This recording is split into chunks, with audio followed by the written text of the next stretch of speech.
Okay, baba na din lang. Okay, kani sila atong mga uncle karon. Mga uncle na to, o mga tita na naadilin. Is given sila once became a baby of Lola.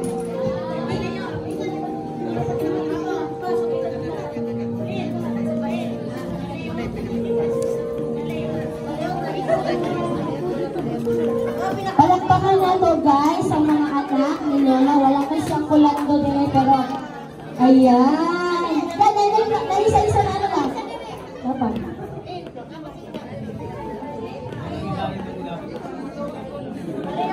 Wow, picture naman dyan. Okay, si Baby Erlinda.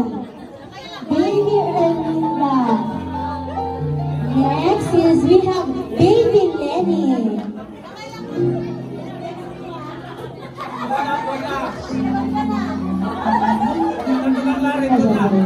And next is we have Baby Larry.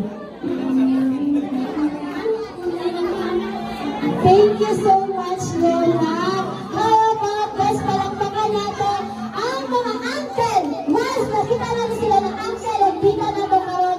But of course, hindi nyo na mawala na mga baby sila ni Lola. Once upon a time.